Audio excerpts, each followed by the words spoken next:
Ok, c'est parti, le chrono est parti. So cute.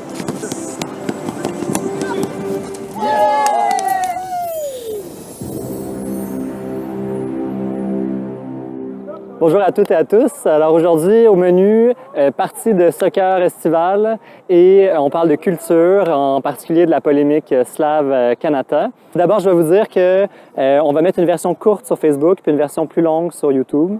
Alors si vous voulez la version longue, vous avez juste à aller sur YouTube. Donc en ce moment, derrière moi, il y a une partie de soccer non-voyant. Les joueurs ont des masques et ils sont accompagnés d'une personne voyante qui les guide, qui leur donne des instructions. Ça fait des matchs rigolos et on a fait ça pour sensibiliser les gens à la réalité des non-voyants et pour souligner le fait que cette année, aux élections provinciales à Québec solidaire, on a la première candidate provinciale non-voyante de l'histoire. J'ai joué moi aussi tout à l'heure. On était en compagnie de candidats de d'autres circonscriptions. Il y a Manon qui était là. Manon est là-bas, qui regarde les matchs, qui encourage, qui va remettre les médailles après la finale qui est derrière moi.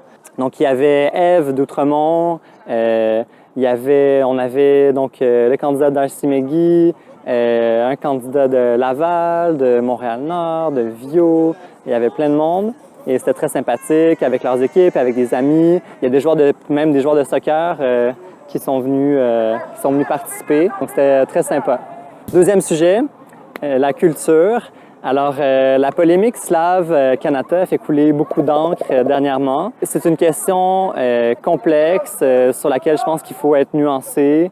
J'ai un peu l'impression que tout a été dit, mais j'ai quand même rajouté mon grain de sel, puis ça va permettre de parler en même temps un peu de la plateforme de Québec solidaire sur la culture. J'aimerais commencer par dire que j'ai été vraiment déçu que les deux pièces soient annulées pour différentes raisons. Puis bon, je veux pas faire un amalgame, là. Les deux pièces étaient différentes, puis il y avait un contexte différent.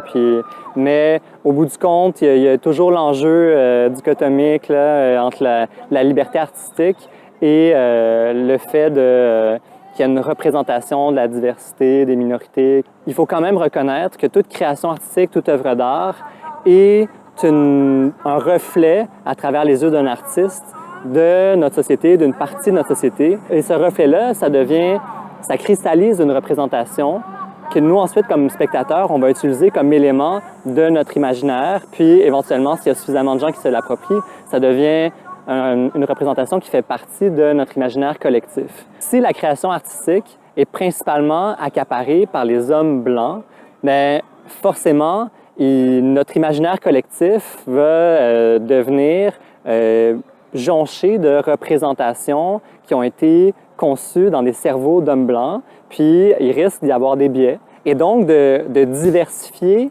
l'accès à la création artistique à l'ensemble de la population pour que l'ensemble des minorités soient représentées à leur juste proportion dans la création artistique, c'est important pour les arts, mais c'est important aussi pour la société, puis notre représentation en commun de ce qu'on est comme groupe. Et donc, on peut pas...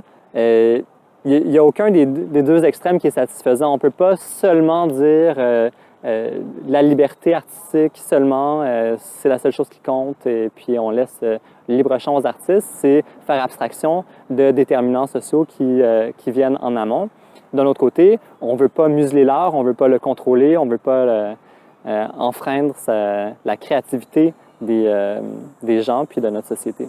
Donc, il faut trouver un équilibre et je pense qu'une des forces de Québec solidaire, c'est justement d'avoir une position nuancée sur cette question-là.